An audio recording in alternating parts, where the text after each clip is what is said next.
There's a great lumbering bus. How about that?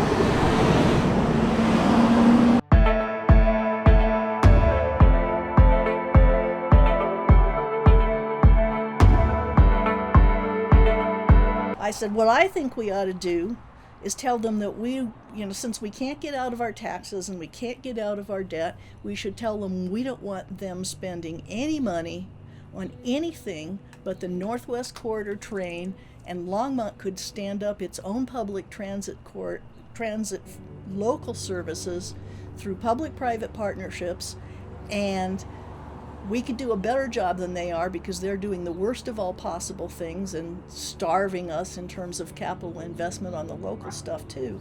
And all they need to do is give us a 2-year ramp down while they're doing that, so that our people aren't stuck with no public transit at all.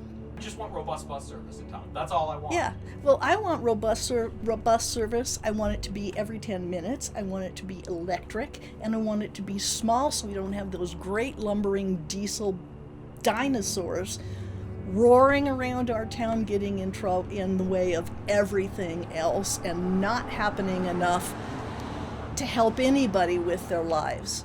It is transit of last resort, and we don't need that at all.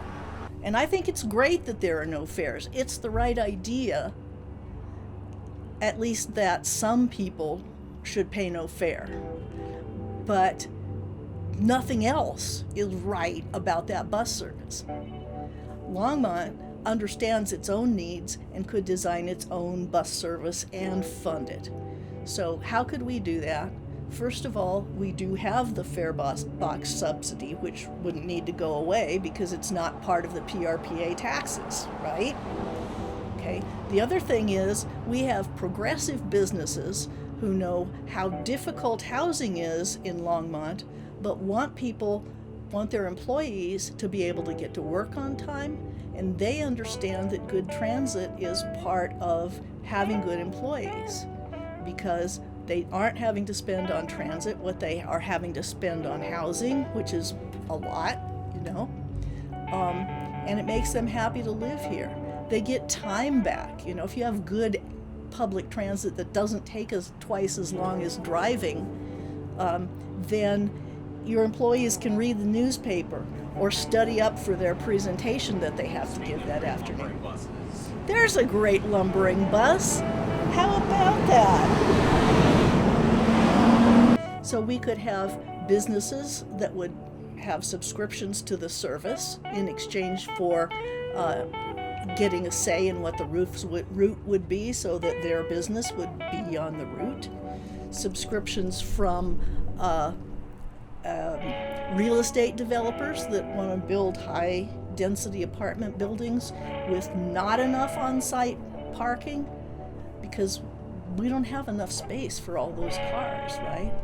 So, I already have a developer who wants to build 2 high density apartment buildings and give every tenant an eco pass, so that they wouldn't have to pay bus fare. And both of those apartments are right on the existing RTD routes. So that guy, instead of buying eco passes, he would buy a subscription to the Longmont Transit Service. And I said in 2018 that we need the transit service for our elders to be much more accessible, because at that time you had to make an appointment to be picked up by Via or Access-a-Ride a full week in advance. Sometimes you can't even schedule your doctor's appointments that far in advance, especially if you're on Medicaid. So it made life quite difficult for our seniors who lack independent mobility.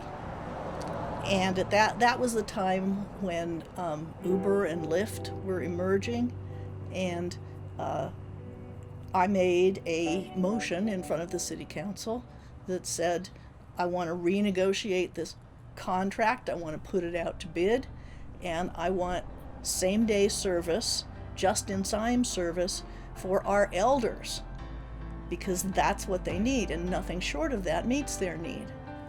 And the city did that.